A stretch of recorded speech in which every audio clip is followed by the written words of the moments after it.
আসসালামু আলাইকুম রহমতুল্লাহি ওবরকাতুহু। সম্মানিত দর্শক, তিনটি বিষয় নিয়ে আলোচনা করব। একটি হলো জনাব তারেক রহমান সাহেবের পোষা বিড়াল, দ্বিতীয়টি হলো তার জন্য কেনা একটি বুলেট প্রুফ বাস এবং একটি বুলেট প্রুফ জিপ, আর 3 নম্বর হলো যে এই মুহূর্তে পত্রপত্রিকা মিডিয়া এবং আন্তর্জাতিক মিডিয়া তারা জনাব তারেক রহমান সাহেবকে বাংলাদেশের ভবিষ্যৎ প্রধানমন্ত্রী হিসেবে অভিহিত করেছে। তো এই বিষয়গুলো আমাদের রাজনীতিতে কি নেতিবাচক প্রতিক্রিয়া তৈরি করতে পারে এবং আগামী দিনের রাজনীতিতে কিভাবে অশনির সংকেত তৈরি করতে যাচ্ছে, এই বিষয়গুলো নিয়ে আলোচনা করব। আলোচনার শুরুতে যে বিষয়টি বলা দরকার যে এটি কেন জরুরি, যে একটা বিড়াল, একটা বুলেট প্রুফ গাড়ি বা কেউ যদি কাউকে প্রধানমন্ত্রী হিসেবে বলে, এটি রাজনীতির জন্য কেন ক্ষতিকর হবে বা সমাজের জন্য কেন ক্ষতিকর হবে। প্রথমত কনক্লুশনটা দিয়ে নেই। যখন আপনার এই সমাজে অনেক বড় বড় গুরুত্বপূর্ণ সমস্যা থাকবে, সে সকল সমস্যা বাদ দিয়ে আমরা যখন ছোট ছোট সমস্যা নিয়ে নাচানাচি করব, যখন আপনার কাছে খুব মহামূল্যবান সামগ্রী থাকবে, সেই মহামূল্যবান সামগ্রী আপনি ডাস্টবিনে অর্থাৎ ভাগাড়ে ফেলে দিয়ে ভাগাড়ের ময়লাগুলো নিয়ে আপনি আনন্দ করবেন, উল্লাস করবেন এবং ময়লাকে আপনি ভালোবাসবেন, আবর্জনাকে আপনি ভালোবাসবেন, তখন সেটা কি ধরনের বিপর্যয় তৈরি করতে পারে সমাজে, সেটা ইতিহাসে লিখিত রয়েছে। আপনারা জানেন যে পৃথিবীতে অনেক কলহ প্রবণ জাতি ছিল, যারা মহাকালের পুরোটা সময় ধরে পরস্পরের সাথে কলহ বিবাদ করেছে। তারা বেশিরভাগ সময় অন্য জাতিগোষ্ঠীকে হিংসা করেছে এবং শত্রুতা সৃষ্টি করেছে সবার সঙ্গে। আর যখনই তারা সময় পেয়েছে, নিজেরা দ্বন্দ্ব এবং সংঘাত করে হাজার হাজার বছর ধরে এই পৃথিবীতে বহু বিপর্যয় সৃষ্টি করেছে। এবং ক্ষেত্র বিশেষ এমনও হয়েছে যে মহান আল্লাহ রাব্বুল আলামিন বেশ কয়েকবার আসমানি গজব দ্বারা পুরো সেই জাতিটিকে ধ্বংস করে দিয়েছেন। এর মূল কারণ ছিল যে তারা বিতর্ক করত, তারা ঝগড়াঝাটি করত এবং অহেতুক যে বিষয়গুলো দরকার নেই সেই বিষয়গুলো নিয়ে তারা বারবার নিজেদের মধ্যে দ্বন্দ্ব, সংঘাত, মারামারি, কাটাকাটি, এমনকি যুদ্ধ বিগ্রহ পর্যন্ত করত। জাতিটির নাম বনি ইসরাইল। বনি ইসরাইল জাতি একটি বাছুর নিয়ে, মানে একটি গরুর মূর্তি, সেই গরুর মূর্তি নিয়ে কি পরিমাণ যুদ্ধ করেছে, 10 লাখ লোক পরস্পরের সাথে কিভাবে যুদ্ধ করেছে, সেই কাহিনী পবিত্র কালামে পাকে বর্ণনা করা আছে। এর বাইরে যখন একটি জাতি নেতা নির্বাচন করতে বাধ্য হয় এবং সেই নেতা নির্বাচন করতে গিয়ে তারা ভুল করে, সেখানে তাদের জন্য যে কত দুর্ভোগ এবং দুর্দশা আছে, সেটা আমরা পবিত্র কালামে পাকেও এর অসংখ্য উদাহরণ আমরা দেখতে পাই। ভিডিও বড় হয়ে যাবে, এই জন্য সেই বিষয়ে আমি বললাম না। আমাদের এই সময়টিতে যা হচ্ছে সেটি হলো, জনাব তারেক রহমান সাহেব যখন লন্ডনে ছিলেন, তার কন্যা জাইমা রহমান একটি বিড়াল পুষতেন। কে বা কারা হঠাৎ করে সেই বিড়ালের সঙ্গে তারেক রহমান সাহেবের একটি ছবি দিয়ে সেই পোস্ট করে। এবং নিঃসন্দেহে তারেক রহমান সাহেবের ঘনিষ্ঠজন যারা আছে তারা হয়তো নিতান্তই অল্প বুদ্ধির মানুষ, রাজনীতি বুঝেন না এবং মানুষের মনস্তাত্ত্বিক এবং বাঙালির মনস্তাত্ত্বিক বিষয়াদি সম্পর্কে একেবারে গবর গণেশ। এরকম গবর গণেশকেও প্রথম এই একটি বিড়ালের ছবি তারা ছাপিয়ে দেয়। তো বিড়ালের ছবি যখন ফেসবুকে প্রকাশিত হয়ে গেল, এরপর থেকে বারবার শুধু বিড়াল বিড়াল বিড়াল, বিড়াল খায় কি, বিড়ালের নাম কি, তারপর বিড়ালের বাড়ি কোথায়, কোন দেশ, বিড়ালের সাথে তারেক রহমানের সাথে সম্পর্ক কি, বিড়াল কি তারেক রহমান সাহেবের কথা মতো চলে না বিড়ালের কথা মতো তারেক রহমান সাহেব চলে, এইরকম বিতর্ক যখন থাকলো বা চলতে থাকলো, ঠিক সেই সময়টাতে জনাব তারেক রহমান সাহেব সেই নিজে বক্তব্য দিয়ে তিনি বললেন যে বিড়ালটির নাম জেবু, তার কন্যার বিড়াল, আমরা সবাই তাকে ভালোবাসি। এবং এটা যারা বিএনপির পক্ষে লোক তারা বললেন যে হায় হায়, এর সে মহৎ ব্যক্তি আর পৃথিবীতে হয় না। এরকম প্রাণী প্রেম এই পৃথিবীতে কয়জন মহানায়কের রয়েছে, দেশ নায়কের রয়েছে। আমাদের নেতা কেবল মানুষকে ভালোবাসেন না, তিনি পশুকেও ভালোবাসেন, ইত্যাদি নানা রকম কথা। আর যারা এটা নিয়ে ট্রল করছেন, তারা কি যে ভাবছেন, কি যে বলছেন, এটা বিএনপির লোকজন এখনো বুঝতে পারেনি। আর যখন বুঝতে পারবে তখন কিন্তু সর্বনাশ হয়ে যাবে। তারা সেটাকে নিয়ে মূলত যেটি বোঝার চেষ্টা করানো হয়েছে, সেটা আমি বলতে পারবো এখানে, আমার বলাটা ঠিকও হবে না। এখন দুর্ভাগ্য হোক সৌভাগ্য হোক, সেই যে বিড়ালটি সেটি জনাব তারেক রহমান সাহেব বাংলাদেশে এনেছেন, তাকে আলাদা পাসপোর্ট করা হয়েছে, ভিসা করা হয়েছে এবং এটা নিয়ে তিনি বাংলাদেশে আসার আগে বহুবার ট্রল হয়েছে যে নেতার ভিসা হয়নি কিন্তু বিড়ালের ভিসা হয়েছে, নেতার পাসপোর্ট নেই বিড়ালের পাসপোর্ট আছে, ইত্যাদি নানা রকম কথাবার্তা। আবার তিনি যখন বাংলাদেশে এসে গেছেন, আসার পরে সেই বিড়ালকে কার্টুন বানিয়ে, বিড়ালকে উপলক্ষ করে সোশ্যাল মিডিয়াতে যে সকল ট্রল হচ্ছে, এটি জিয়া পরিবারের জন্য নিঃসন্দেহে মারাত্মক বিপর্যয় সৃষ্টি করবে। এর কারণ হলো, কোনো একটি মানুষকে আপনি যদি ছোট করতে চান, মানে কোনো একটি সম্মানিত ব্যক্তিকে যদি অসম্মান করতে চান, তাহলে যে কোনোভাবে হোক না কেন তাকে তুলনামূলকভাবে ইতর শ্রেণীর প্রাণী তাদের সঙ্গে আপনি তুলনা করলেই হয়ে যাবে, বা তাদের সঙ্গে এক টেবিলে বসিয়ে দিলেই হয়ে যাবে। যেমন নরেন্দ্র মোদীকে গরুর চোনা, গরুর মুদ, গোমূত্র এবং গরু ভক্ত, গরুর পুত্র, এই ধরনের কথাবার্তা বলে তাকে হেয় করতে করতে এমন একটা জায়গায় নিয়ে আসা হয়েছিল। ফলে বিজেপি কিন্তু এখন সেই গোমূত্র প্রকল্প, গোবর প্রকল্প, গরু প্রকল্প, এই সকল প্রকল্প থেকে তারা কিন্তু সরে এসেছে। এরপর অতিমানব হওয়ার জন্য নরেন্দ্র মোদী লম্বা দাড়ি রাখলেন, যোগব্যায়াম শুরু করলেন এবং সমুদ্রের নিচে তিনি ধ্যান করছেন, তারপরে প্যারাট্রুপার হওয়ার চেষ্টা করছেন, মহাশূন্যে উঠছেন। এই সকল জিনিস নিয়েও মারাত্মক ট্রল হলো এবং সেক্ষেত্রে নরেন্দ্র মোদীর যে ইমেজ ছিল সেই ইমেজটা নামতে থাকলো এবং সেখান থেকেও কিন্তু বিজেপির যারা লোকজন আছে তারা নরেন্দ্র মোদীকে নিবৃত্ত করে আজকের এই জায়গাতে তারা আবার নিয়ে আসার চেষ্টা করছেন, যদিও তারা এখনো সফল হননি। নরেন্দ্র মোদী নিজের অনেক যাকে বলা হয় সততা দেখাতে গিয়ে কতগুলো কথা বলেছে, যেমন তিনি চা বিক্রেতার ছেলে, পার্টির জন্য তার স্ত্রীকে ত্যাগ করেছেন, ইত্যাদি ইত্যাদি নানা রকম কথাবার্তা জানিয়ে সমাজ মারাত্মক ট্রল করেছে যে একজন চা বিক্রেতার পক্ষে আসলে দেশ চালানো সম্ভব নয়, এ ছোট লোক, এর কোনো কিছু নেই, এর মন মানসিকতা ছোট, এ এত বড় রাজভান্ডার চালাবে কি করে। আমি জাস্ট এই উদাহরণটা দিলাম। যারা তারেক রহমান সাহেবকে এই মুহূর্তে অতি মানব বানানোর চেষ্টা করছেন, সিম্পল সাধারণ মানুষ বানানোর চেষ্টা করছেন, অসাধারণ কিছু অভিব্যক্তি তার দ্বারা প্রকাশ করার চেষ্টা করছেন, আলটিমেটলি এটা মানে হয় না। রাজা রাজার মতোই থাকতে হয়। আপনি দেখুন, কত হাজার বছর আগে রাজার জন্য একটা সিংহাসন বানানো হতো, একটা রাজমুকুট তৈরি করা হতো, বিশেষ পোশাক তার জন্য বানানো হতো। তারপর তিনি যখন অন্দরমহলে ঢুকবেন তখন সানাই নহবত বাজানো হতো। আপনি এটা কিরকম একটা অবস্থা চিন্তা করুন তো, সকালবেলা তিনি ঘর থেকে বের হয়ে যুদ্ধে গেছেন কিংবা রাজদরবারে বসেছেন, আবার বিকেলবেলা যখন তিনি রাজপ্রাসাদে ঢুকবেন স্ত্রীর সঙ্গে বা তার যে হেরেম অন্তর্মহলে ঢুকবেন, তখন সেখানে মানে এক ধরনের লোকই ছিল যারা ঘোষণা করতো, নকিব ঘোষণা করতো, হুঁশিয়ার, সাবধান, আলাম্পনা আ গিয়া। একথা বলার সঙ্গে সঙ্গে ঢোল বাদ্য বেজে উঠত এবং ওখানে সবসময় সানাই বাজানোর জন্য, নহবত বাজানোর জন্য এক ধরনের শিল্পী 24 আওয়ার্স থাকতো। তারা সেই রাজার আগমনকে আনন্দমুখর করার জন্য সানাই বাজাতেন। এটা এখন পর্যন্ত চালু আছে বিশ্বের সকল রাজপ্রাসাদগুলোতে। এবং অকেশনালি এই যে দেখুন, ইংল্যান্ডের রাজাদের জন্য ঘোড়া, তাদের জন্য ঘোড়ার গাড়ি এবং যত রাজ অভিষেক কেন সেইভাবে হয়, এর কারণ হলো মানুষ রাজাকে রাজার মতো দেখতে চায়, রাজাকে কখনো ফকিরের মতো দেখতে চায় না। তো সেই অর্থে যখন কোনো একটি রাজাকে হেয় করার জন্য প্রয়োজন পড়ে, তখন খুব কৌশলে তার সঙ্গে একটি পশুকে জুড়ে দেওয়া হয়। আপনি যেমন ধরুন ইয়াজিদ, তো ইয়াজিদের নাম তো আপনারা সবাই জানেন, তার একটি পোষা বিড়াল ছিল, নয় বানর ছিল। তো সেই বানরটিকে নিয়ে সেই মানে যাকে বলা হয় রাজদরবারে যারা লোকজন, তারা এতটা চালাকি করতেন, সেই চালাকি করার ফলে কি হতো, সবাই মনে করতেন যে বানর ছাড়া আসলে মানে বানরকে আদর করা ছাড়া, বানরকে প্রিভিলেজ দেওয়া ছাড়া, বানরের বন্দেগি করা ছাড়া কোনো অবস্থাতেই ইয়াজিদের কাছে যাওয়া যাবে না। এবং এই চাটুকার শ্রেণী তারা কি করলো, রাজদরবারে ইয়াজিদের জন্য যে সিংহাসন তৈরি করা হয়েছিল সেই সিংহাসনের পাশে বানরের জন্য একটা সিংহাসন তৈরি করা হয়েছিল এবং অনেক বড় বড় আমির উমরা, তারপর অনেক বড় বড় যাকে বলা হয় জেনারেল, গভর্নর, তারা এই ইয়াজিদকে খুশি করার জন্য নিজেরা বানর পোষতেন।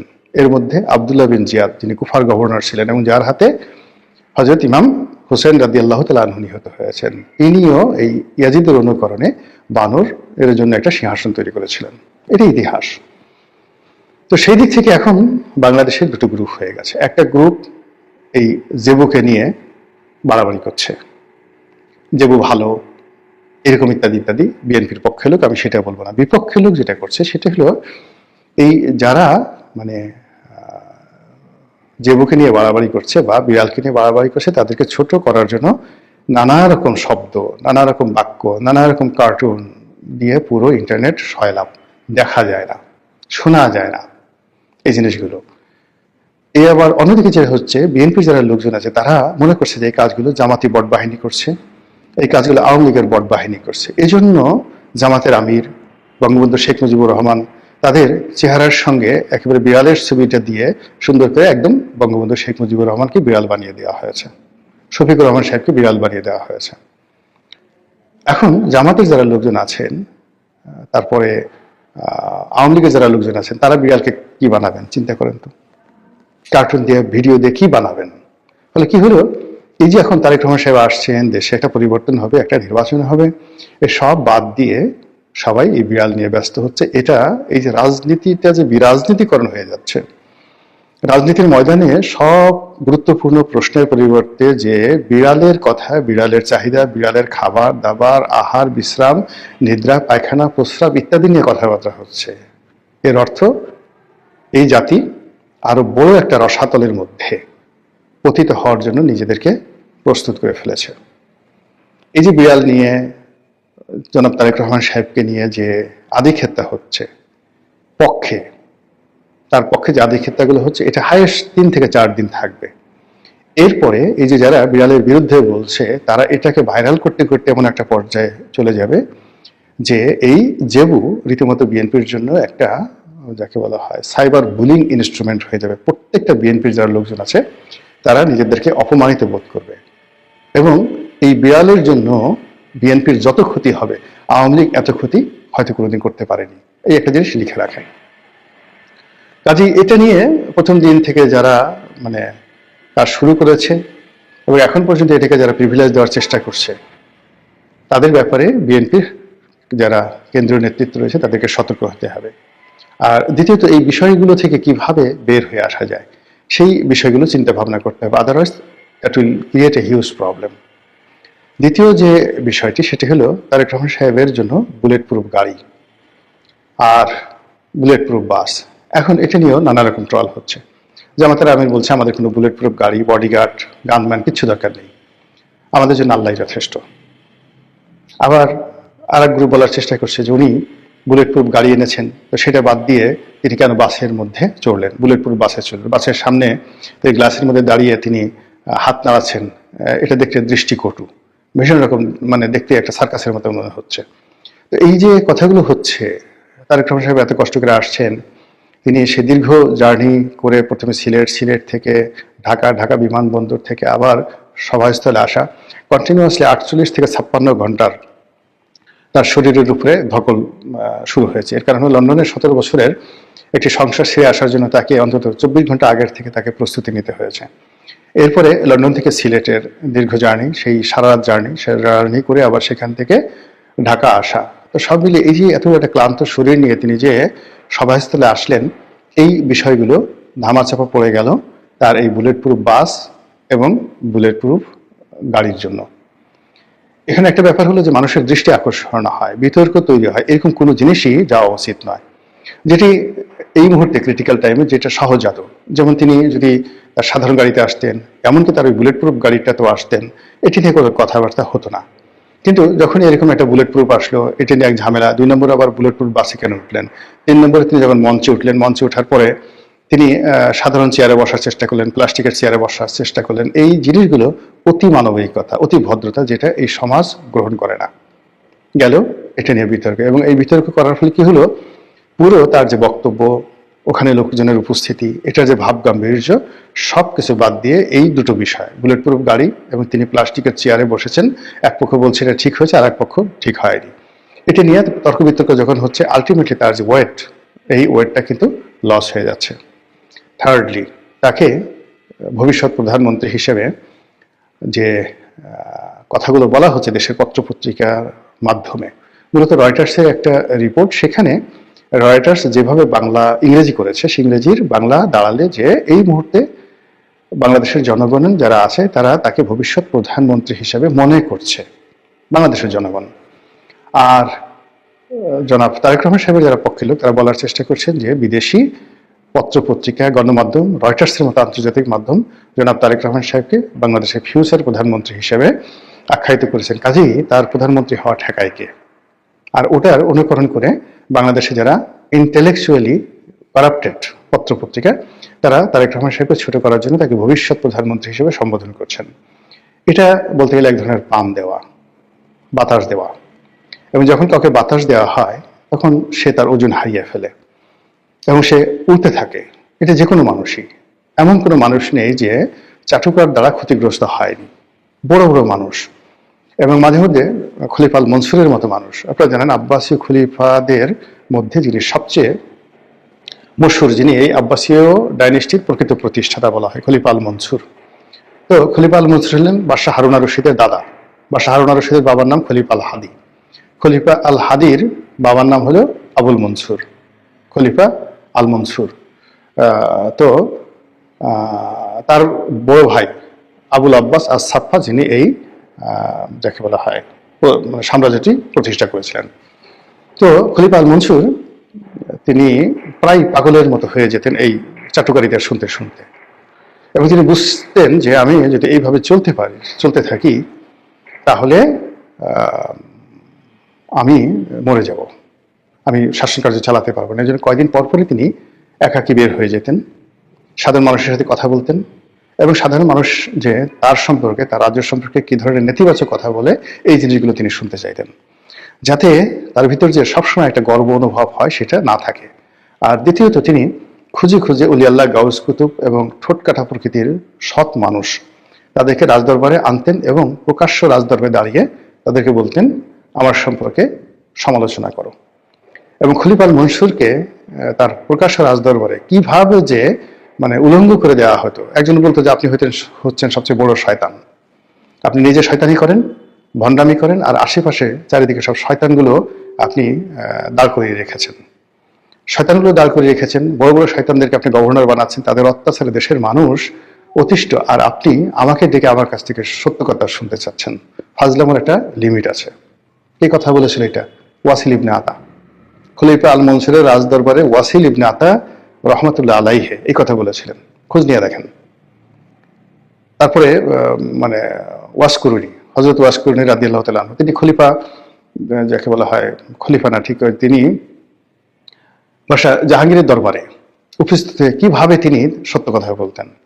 তো সেই অর্থে রাজনীতিবিদ যারা আছেন তাদের জন্য সবচেয়ে বড় বিপদ এবং বিপত্তির কারণ হলো চাটুকারিতা। এবং এই যে চাটুকারিতার আর একটা অসাধারণ উদাহরণ আছে, যে বই থেকে আমি এটা পড়েছি, সেটা হলো the glimpses of world history by Jawaharlal Nehru. তিনি এই কাহিনীটি বর্ণনা করেছেন। সেই কাহিনীটি হলো যে উত্তর ভারত বা আর্যাবর্তের যে সম্রাট, যাকে বলা হয় দ্য কিং অফ থানেশ্বর, সেই কিং অফ থানেশ্বর হর্ষবর্ধন। হর্ষবর্ধনের সভাকবি ছিলেন বাণভট্ট। বাণভট্টের সে বিখ্যাত হর্ষচরিত এখনো ইতিহাসের একটা বিরাট উপাখ্যান, এবং এটা কিন্তু অনেক আগের, আল্লাহ রাসূল সাল্লাল্লাহু আলাইহি ওয়াসাল্লাম যখন রাজত্ব করতেন মদিনাতে, ঠিক সেই সময়ে এই ভারতবর্ষের কাহিনী। তখন এই বাংলা, বিহার, উড়িষ্যা থেকে শুরু করে উত্তর ভারত, বিরাট অংশ, উত্তর ভারত দিল্লি সহ, দিল্লি, থানেশ্বর এই অঞ্চল সহ যে রাজত্ব যিনি করতেন তিনি হর্ষবর্ধন। আর এই হর্ষবর্ধনের সময়টিতেই সে নালন্দা বিশ্ববিদ্যালয় প্রতিষ্ঠিত হয় এবং তার সভাকবি তখনকার দুনিয়াতে সবচেয়ে নামকরা কবি। এবং এখন মহাকালে আপনি যদি 1000 বছর, 1500 বছরের বা 2000 বছরের সবচেয়ে নামকরা যে কবি সাহিত্যিক আছেন তার মধ্যে 4-5 জন ব্যক্তি যদি আপনি আনেন, তার মধ্যে তিনি অন্যতম। বাণভট্ট, কালিদাস, আরব দেশে রয়েছে ইমরুল কায়েস, এরকম মহাকালে যে সকল, হোমার, এদের পর্যায়ের সেই বাণভট্ট। কিন্তু তার অভ্যাস ছিল সারাক্ষণ তিনি কবিতা লিখতেন ভালো, সবকিছু করতেন ভালো, কিন্তু দালালি করতেন। আর কবিদের অন্য যে সকল অভ্যাস থাকে সেই বদ অভ্যাসগুলো সবই তার ছিল। তো তিনি প্রায় কবিতা লিখে রাজার নামে চালিয়ে দিতেন, এবং ওই সময়টাতে যারা কবিতা লিখতে পারত মনে করা হতো তারা পৃথিবীর সবচেয়ে শ্রেষ্ঠ জ্ঞানী। তো রাজা, চারিদিকে শুধু রাজাকে প্রশংসা যে রাজা বিখ্যাত কবি। তো রাজা দেখেন যে আমি তো কবিতা লিখিনি, কে লিখলো। খুঁজতে খুঁজতে দেখা গেল যে এই কাজটি করেছে বাণভট্ট। তিনি ভালো ভালো কবিতা লিখে, রাজার নামে লিখে, হর্ষবর্ধন লিখে তিনি বিভিন্ন জায়গায় পোস্টারিং করে দিতেন গোপনে। তো এটা রাষ্ট্রের যারা কর্তা ব্যক্তি তারা এটা বের করলো, গোয়েন্দারা বের করে বাণভট্টর উপর তিনি খুব রাগ করলেন। একদিন প্রকাশ্য দরবার থেকে তাকে বের করে দিলেন অপমান করে, যে আপনি এই ধরনের চাটুকারিতা বন্ধ করুন। তো তিনি বের হওয়ার পরে যেটি বললেন যে রাজার সবচেয়ে বড় বিপদ হলো চাটুকার, আর রাজার জন্য সবচেয়ে অসম্ভব যে বিষয় হলো কোনো রাজাই চাটুকার ছাড়া চলতে পারে না। তো এই যে হর্ষবর্ধনের এই বিখ্যাত কথা আজ থেকে 1400 বছর আগে তিনি বলেছেন এবং সেটা লিখিত আছে, সেই বিষয়গুলো যদি জনাব তারেক রহমান সাহেব খোঁজ নেন এবং তার আশেপাশে যারা চাটুকার রয়েছে তাদের ব্যাপারে তিনি সতর্ক হন, আশা করি তার রাজনৈতিক জীবন তুলনামূলকভাবে ভালো হবে। মহান আল্লাহ আমাদের সবাইকে হেদায়েত দান করুন এবং হেফাজত করুন। আসসালামু আলাইকুম ওয়া রাহমাতুল্লাহি ওয়া বারাকাতুহু।